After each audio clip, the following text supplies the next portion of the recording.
Hello and welcome to Newswire. I'm Jawad Tehami. Indian-occupied Kashmir, as of today, has been reeling under curfew and complete communication blackout from the last 259 days. The suppression of innocent Kashmiris owing to the inhumane policies and the practices of the BJP-led government in India has been unprecedented in modern history. Any voice within the valley which dares highlight Indian atrocities is being crushed brutally. Freedom of expression remains a wishful commodity for the Kashmiri media persons. Now, a 26-year-old female photojournalist, Misurata Zara, has been booked by authorities under Unlawful Activities Prevention Act. International human rights organizations and journalist bodies have been consistently raising alarm over the Indian tactics to suppress freedom of speech. To understand what lies at the root of such anti-democratic policies of the Indian government, we are joined by Ms. Ruwa, analyst from Istanbul, and Dr. Ather Zia, assistant professor of anthropology at Center for Asian Studies, University of Colorado. Thank you for your time. I will begin the discussion with you, Ms. Ruwa, as you have worked yourself with Misurata Zara. So could you shed a little bit of light? What are those charges she has been booked under? Well, I have not personally worked with Misurata in Kashmir, but I know that she has done some very good work and honest coverage of Kashmir issue from the last 4 years. I know her personally, and right now, as we speak, she is in the cyber police station, and she's devastated. And we are in full solidarity with her entire scribe community and general Kashmiris. So the Unlawful Activities Prevention Act that you asked me about is a very unconstitutional act, even according to the Constitution of India, the democracy standards of India. It is an unconstitutional act because it allows the state to cast a net of offenses that are otherwise legitimate and are not unlawful. And the use of word terrorism that the act, it allows the state to already assume the accused is guilty, and hence they can, imprison the person for as long as 6 months without any charges being proven against him or her. So this law is problematic from the core, and even the Indian liberal and, the Indian academia has spoken against the law and have demanded repeatedly that the law should go.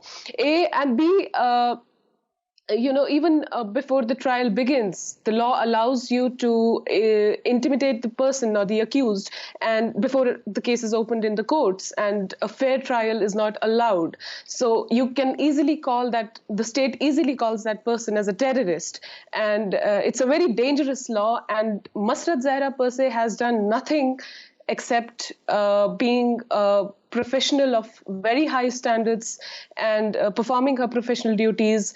She must not have been charged with this Unlawful Activities Prevention Act. And by the way, there are 2 subsections that have been that she has been charged of, which is the Section 505 and of the Indian Penal Code, which also allows the state to charge her for spreading violence and hate among the community. So these are the charges that have been filed so far, and it's just beyond the imagination of anybody right now. We are entirely devastated by what has been happening with Misurata. Okay, Shah, I'll come back to you. We have some understanding that your father is in the Tihar jail as well, booked under the same Unlawful Activities Prevention Act. I will come to this point later in the show as well. Dr. Ather Zia, Srinagar's cyber police says that Misurata Zara was uploading anti-national posts with criminal intention, and particularly on Facebook. Do you think this accusation has any truth in it? Well, if you look at what the cyber police says and when we look at what Misurata has uploaded, she's actually uploaded her work, and she said this in the interview yesterday with the Huffington Post, that she's uploaded the work that she's already published in the New International, if I get the name of the magazine correct, in November 2019. And because she was in the lockdown, she was trying to reshare her work on several platforms. So what I think is happening here is that it's pure intimidation and it's pure harassment and humiliation. And the journalist fraternity has been suffering for quite a long time, but it has been really, really picking up speed in the last 2-3 years. Okay, Ather Zia, when we talk about the Public Safety Act, under which a person can be detained for 2 years without any charge or trial, so what are those areas, basically, this Public Safety Act and this particular law that we are talking about at this point in time, the Unlawful Activities Prevention Act, how the procedure under both of these laws is differentiated? Well, the Public Safety Act is rooted in 1970s, when it was brought into Kashmir by the client regimes in order, the pretension was that this is against timber smuggling. And then it was kind of like, but administrative detention has been part and parcel of fundamental rights of Indian constitution itself, which was brought into Kashmir in 1950s. So administrative detention is a part of the routine crackdown on dissidents and on any kind of political differentiation that Kashmiris have had. And the Public Safety Act has been known as the lawless law or the draconian law, even by Amnesty International and other human rights organizations. And that has incarcerated many, many Kashmiris at the moment without habeas corpus, without any kind of rights that civilians and detainees have. Now, this is another law that they have brought in, and the UAPA, which is to protect India's sovereignty and integrity. But under that rubric, what they do is even lawful dissent is curtailed. And as we see in Kashmir, this has been again deployed over and over. And what we see happening at the moment, we recently saw one of the Indian human rights defenders and journalists who's also worked on Kashmir and has lots of sympathies with Kashmir. He's also been booked under UAPA. And now we see Masrat being dealt with the same hand. And it's not surprising. It's completely shocking, because what Masrat has uploaded and what Masrat is sharing is a very honest, genuine body of work. She's even been felicitated by Indian journalistic fora for it. And she's been recognized by international agencies. She's recognized by international people who get together and recognize journalistic work. She has been, and she's published in academia as well. So her body of work is completely honest. And when we look at these laws, these are just draconian laws that can be dished out to Kashmiris at any point in time. There is never need of any excuse, but yes, of course, pretensions. Okay. Ruwa, Shah, your father is in Tihar jail under this particular Unlawful Activities Prevention Act. Could you share a little bit of detail regarding what charges he has been booked under? Right, my father, and he's a resistance leader, and he's a political activist, and he is in jail for the last nearly 3 years now, and along with 8 other resistance leaders in the most notorious jail of South Asia, the Tihar jail. And the law, the UAPA Act, is basically, as Ather rightly said, that it is only meant to curb or suppress and choke the political dissent, which is lawful. And the charges against my father are of sedition and doing, quote-unquote, waging war against India. And there is a 25,000-page charge sheet that has been, that has been produced in the court. And there is another 35,000-page charge sheet that has been produced in the court without any of those charges being proven for the last 3 years. So what I'm trying to say here is the act in itself is a punishment, because they have the liberty to use anything against the accused, and they have the liberty to put the accused in jail. Wrongful imprisonment is what they do when they use this law or book anybody under this law. And there is no questioning. There is nobody to question them, because the judiciary in itself is flawed. So when we look at the details of the case against my father and other leaders, not even one charge has been proven, not even the trial has been accentuated in the court, and bail has been repeatedly denied to even the prisoners who are suffering from, So your terminal father illnesses, has been languishing in notorious Tihar jail from last 3 years, and not even a single charge has been approved, and nothing is being seen done on the part of judiciary as well. As you say, that is also biased in India as well.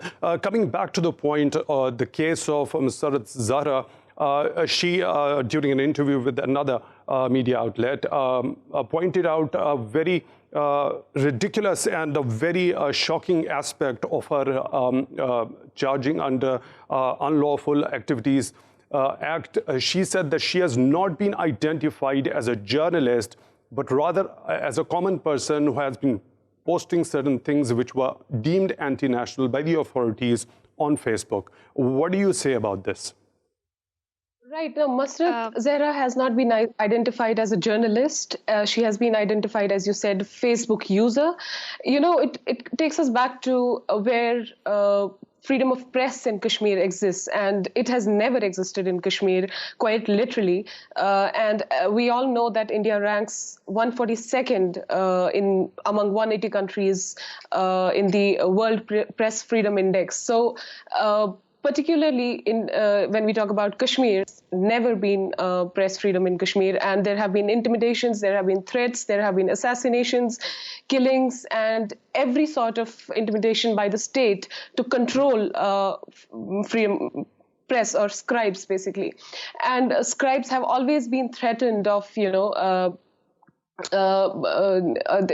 have been threatened that action would be taken against them if they would report what they have been reporting. So basically what the state wants the scribes and the journalists to cover is weather and nothing else, because everything else they cover is being charged in some way or the other as anti-national or, sedition. Even another scribe, another journalist, very veteran and a reputed journalist, Pirzada Ashik, who works for a daily newspaper called The Hindu, he has been also booked and not named in the FIR, and saying that it is a fake news. The state says that it's a fake news and there are no details.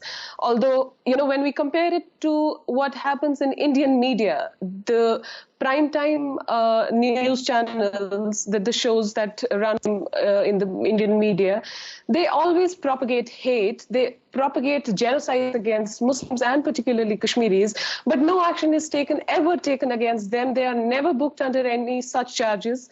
But when we come to Kashmir and look at how people who are honestly doing their work are being intimidated, it is just a case of bias and clear alienation of Kashmiris. And this is not something new. We are not surprised.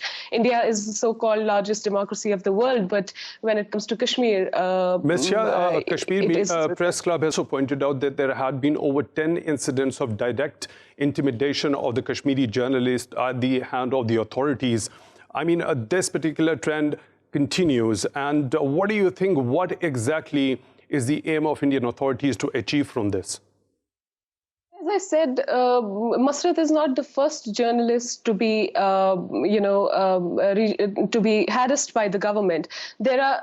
Kamran Yusuf was a journalist, he's a photojournalist he spent 6 months in Tihar jail in 2017 and was bailed out later. And he was also in jail because under the same charges, under the same act, UAPA. Then there is Qazi Shibli, there is Asif Sultan, there are so many other journalists who have been threatened. And recently, after August 5, many journalists were beaten. Azan Javed was covering an assignment, on an assignment when he was beaten by the police. And there have been incidents when those things also go underreported. Some cases do come out, but most of the journalists are so scared that they do not even want all of it to be publicized.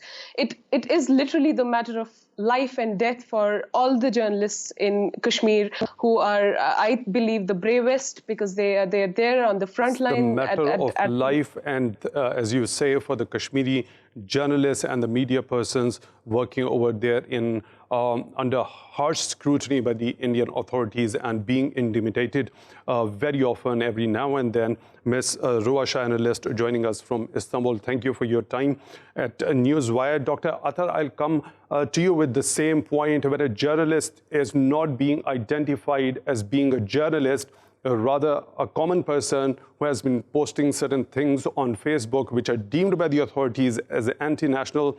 What kind of an assault on the part of Indian authorities is this one to steal the identity of a journalist from them? Well, there's several advantages that we can look at this particular, the way she's been booked as a Facebook user. One of them is because most of what has been done very recently in Kashmir is the clampdown of social media. When we saw that the government of India released the 2G internet after 7 months almost, and the partial restoration of internet rights to the people, we saw that there were only 300 whitelisted sites, and social media was not one of them. There was a complete clampdown, complete blackout of social media. So social media is particularly an Achilles heel, that people should not speak, people should not share their ideas. So I think this is very sinister, taking a journalist who is well reputed, who's internationally recognized, and calling her a Facebook user, not giving her the due, her identification. And, there's rank misogyny and also wound into the way she has been addressed as just a Facebook user. And to treat news that she has already published, and to treat a photo essay that's already been internationally recognized as just a Facebook post, goes on to say how much fear is ingrained when Kashmir's truth comes out. So it's an attack against Musarat's own identity, and it's also an attack against Kashmiri identity itself. And that's what we have seen happening to most of the journalists and most of the people who have tried to express what's been happening in the Kashmir for the past 72 years, and especially in the last 7 to 8 months. Dr. Ather Zia, Assistant Professor of Anthropology and Center for Asian Studies, University of Colorado, Boulder, joined us from Colorado. Thank you for your time at Newswire. Now we are joined by Mr. Tony Ashai, Analyst from Los Angeles. Thank you for your time at Newswire. We are discussing the case of Misurata Zara in particular, and the sinister design of Indian authorities to suppress freedom of expression and speech in the occupied valley. What do you have to say about it? Well, first of all, a photojournalist or any journalist, what are they supposed to do? They're supposed to report the stories as they unfold in the area. Unfortunately, for people of Kashmir, the party that controls it, which is occupying it, which is the Indian army and the Indian state, does not like the stories that these journalists put out there, because that shows the true face, that shows the atrocities that these people are committing on the innocent people of Kashmir. So now what they're doing is they are intimidating all these journalists. They're going after them. And it's not only Misurata Zara, there's also Ashik Pirzada, who's been given a notice, and FIR has been filed against him. And there are hundreds of other journalists that have been intimidated by phone calls, a visit to the house, knock on the door. These are intimidating tactics that these people continue to do. And this is just unacceptable in today's time and today's world. Okay, Mr. Ashai, as the International Press Institute has, in a statement a couple of months ago, said that journalism in Jammu and Kashmir is under a dramatic state of repression. Likewise, the Committee to Protect the Journalists has also issued a statement that urging the authorities in India to restore the internet in the valley. Now the authorities in India claim to have restored the internet in the valley. Do you think there is any truth with this claim? Well, they have, see, what happened was they actually do not want internet in the valley because it shows the truth. It becomes a channel that tells the story. what they did is they opened 2G, which is barely an internet in today's world. So they can tell the world that, oh yeah, we've turned the internet on, but that's not internet. I mean, if you hear stories about these journalists, they can't really get their stories out. They have to go to a crowded room where there's 4 computers for like 40 journalists. I mean, it's a joke. It's really a joke. These people are making a mockery of their democracy. And in Kashmir, there is no democracy. Maybe there's democracy in India. Maybe it's in Delhi and Bombay. But in Kashmir, it's a total lockdown. And it's a large prison where people are walking around like zombies. And this is just not acceptable. And we will tell the whole world what's going on. And we're not going to sit here quietly. Mr. Shah, I've pointed out that there is no sign of democracy in occupied Kashmir, at least. It might be there in Mumbai and the capital city of Delhi. But do you think the Indian authorities have any sort of realization by any means about the after effects of this suppression, particularly of the freedom of speech and expression in the occupied valley? No, I don't. Unfortunately, the Prime Minister who is in charge right now, Mr. Modi, and his Home Minister, Amit Shah, these people are driven by some sort of a personal vendetta against Muslims in all over India, and then definitely in Kashmir. So they're not afraid. And it's just so funny that these people have no regard to human rights, and they're just not afraid. They just, I remember Modi said, he told the Prime Minister of France, we just draw a line in the sand and nobody crosses that. It's almost like they're like dictators. So there's no democracy. But, you know, I mean, their time will end, and there are other people in India, other political parties in India who did the same, but they did it in a different way. They kind of hid it. They didn't do it so blatantly and openly. So no, I think what we need to do is we need to put a lot of international pressure on this government of India. And that's what I see a little bit happening from Middle East. And if the Arab Tony world Asha, you're of the view that the rule in India at the moment don't have any sense of democracy, and more they are dictators in their policies and the practices. Mr. Tony Asha, analyst, joining us from Los Angeles. Thank you for your time at Newswire. With this, we come to the end of the first segment of the Newswire. In the second segment, we'll look into what weaknesses have been found in global healthcare systems during a recent virtual meeting of the G20 health ministers. Right after a short break, stay tuned.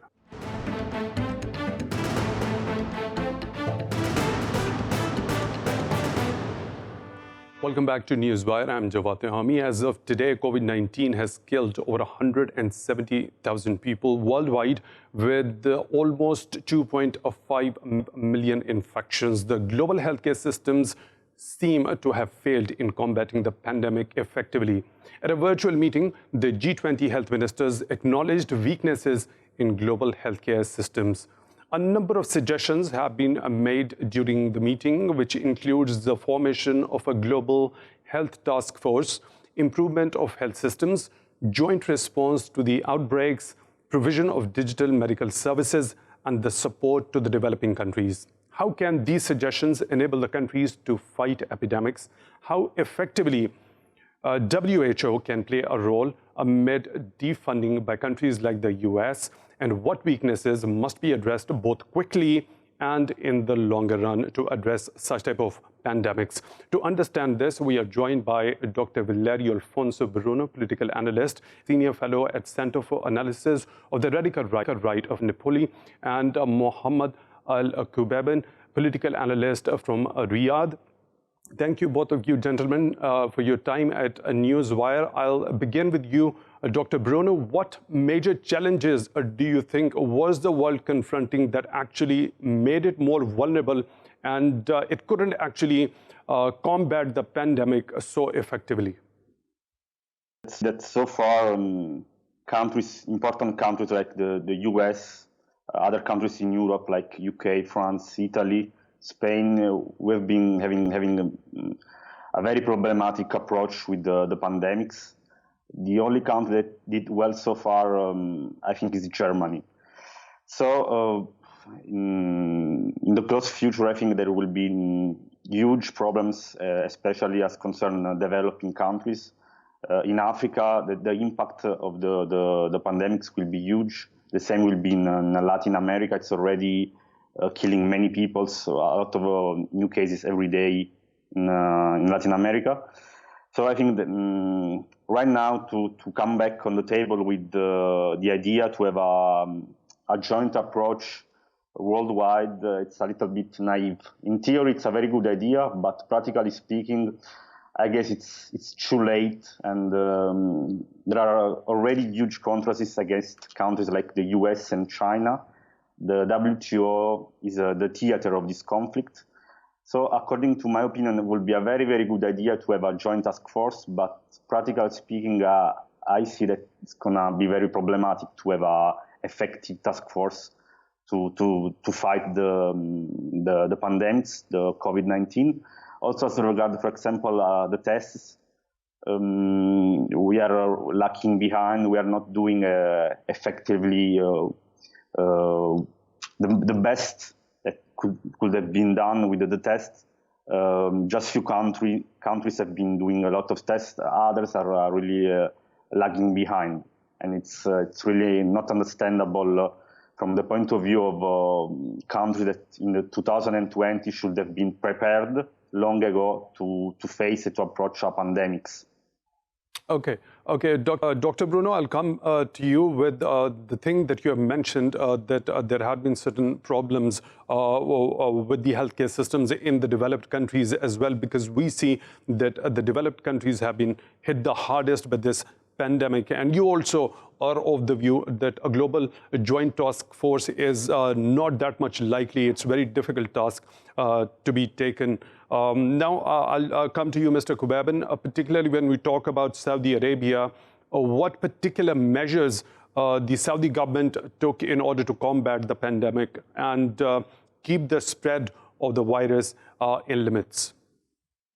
They really, what I saw or what I noticed, they planned it good. Honestly, they make as a committee and led by the Minister of the Health. And you knew the Saudi country has more than 15 million foreigner peoples, and not all of them has having the high education. And this was one of the big challenges. But what I see, the Saudi government's real work very hard. You knew they contained us in the house now almost been a month, and we are not allowed to go out unless for emergencies. There were lots of communication, either through the net, social net, or directly through the TVs. But again, we shouldn't compare less population country with the other high population countries. I think the failure was from the beginning. I mean, if you're talking about global, was the transparency. Other neighboring country in the Arab Peninsula were not honest by telling the numbers. And after that, they find out themselves sudden with this huge and a new challenge, by the way.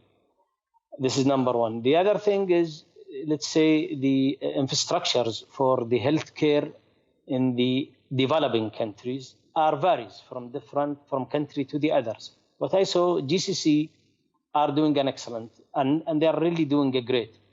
Up to now, we are still in the escalating curve. Every day, they are finding out almost the average number from 500 to 700, especially lately, last 4 days. And as I said, I'm not accusing the foreigners here in Saudi or in Kuwait or in other GCC countries. I blame the system itself for the other countries they came from. That's number two. And number three, how the people cooperate with this. That's very important, how the people accepted it, how people was honest, telling that they have the disease or no. I thought that they were cooperative, but the problem is faster than the transparent from their side. Bottom line, the Saudis and GCC countries, they did well. You knew the conflict right now in Yemen being held from the coalition side, And you knew Yemen is starving almost 5 years now, and we are coming to the 6 years, stopping the war, that the pandemic will not reach in Yemen. And if it's reaching Yemen, you knew there are almost 22 millions with this difficult circumstances. I think it will be a very hazard for the neighboring countries. The fifth thing is, I think the committee are led by the G20 or G20. Yes, they are doing their best, but again, the capabilities are different. My colleagues from Napoli talked about developed country. They had a difficult, and now it's spreading in nearby, which is Africa. Though they were cooperating in military issues, in intelligence issues, in maybe economic issues. But I noticed that 90% of the leaders in the world. Okay, Mr. Qubaiban, as the Minister of Saudi Arabia has hinted at forming a joint global task force regarding healthcare. You have mentioned that there are certain countries which haven't shared the information correctly. Do you think amid this particular distrust among different nations, such a joint task force on healthcare would be probable? Otherwise, they have no choice. I mean, they have no choice. This is the only choice they have. They have to cooperate together. The G20, the wealthy countries, they have to support the other countries, neighboring countries at least. See, as far as we have Mr. Bruno here, I'm watching what's happening in Italy, but finally they did good. Now I think they are at least better at, rather than 3 weeks ago, though they have to review or get back to their policies in health-wise. The joint force, that's the only choice they have. As they have the, let's say, the Minister of Interior's annually meeting, the Minister of the Economics annual meetings, the health of the person is I think, is more important. And you saw what happened. Virus, we just cannot fight, we just cannot see, and it destroys, or there is a catastrophe in the economic. Yesterday, what happened back in US? If they didn't cooperate or if they didn't improve and work faster and will be transparent in information, otherwise we may suffer next time. So, Mr. Qubaiban, you are of the view that the countries, especially the G20 countries, the call they have hinted to form a joint force in the healthcare to improve the healthcare systems. There is no other choice other than to form a joint task force in order to combat any probable epidemic or the pandemic that might come in future as well. Thank you for being at Newswire. Mohammed Al Kooper, political analyst, joining us from Riyadh. Dr. Bruno, when we particularly talk about the developed countries, they have been hit hardest, including the US, the UK, and Spain and Italy. Do you think it was because of an assumption that the epidemics or any sort of an outbreak used to happen in the recent history in the developing countries because of the lesser hygiene and poor sanitation systems, and the developed countries were not themselves prepared for such type of scenario and they didn't see it coming their way? Yeah, I agree with you. Most probably we were too, let's say, self-confident. We didn't see the possibility to be hit hard by a pandemic like that. We were underestimating the possibility that a virus could spread so fast in Europe or in the US. We were, like, for example, in Italy, we were very, very happy with our national health system, Sistema Sanitario Nazionale. One of the best in Europe, one of the best in the Western world, let's say. But at the end of the day, we've been assisting to a complete debate with hundreds of people dying also in the last days. More than 20,000 deaths in Italy, but quite similarly, something was happening also in Spain, in UK, in France, in the US. As I said earlier, only Germany alone was the only country that reacted quite well, the only exception among the developed countries to react well and quickly to the pandemics. So yes, I think we were we didn't react properly. We were over-relying on our health system, but at the end, this really needed to be a complete failure. And we will pay the consequences of this in the future, because we've been hit so hard that, socially speaking and economically speaking, there will be huge problems. And I agree with let me tell you that I agree with my colleague from Riyadh. There is no alternative than to have cooperation among countries, to have transparency, even if we are assisting now to fights, namely between China and the US. Of course, there were probably at the beginning of in January, there was a delay in providing the data about the pandemics. So you're also of the view that there was a bit of delay in providing the accurate data from certain countries where the outbreak actually originated from. Dr. Valerio Alfonso Bruno, political analyst and senior fellow at the Center for Analysis of the Radical Right, joined us from Napoli. Thank you for your time at Newswire. Now we are joined by Mr.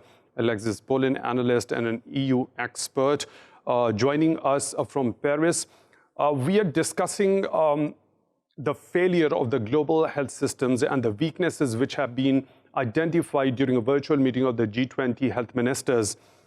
When it comes to the role of WHO, do you think its capacity and its efficacy is reduced when it comes to the funding from the developed countries in particular?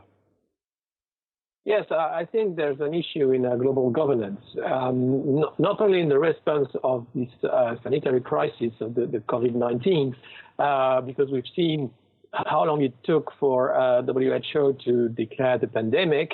And of course, there is a lot of diplomacy and geopolitics going on behind the doors between China and the US, to name a few.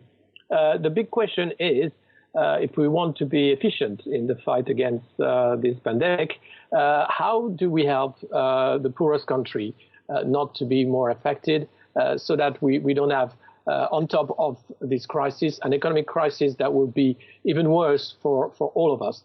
Especially in Europe, maybe you heard President Macron's speech where he mentioned the cancellation of the debt of some African countries.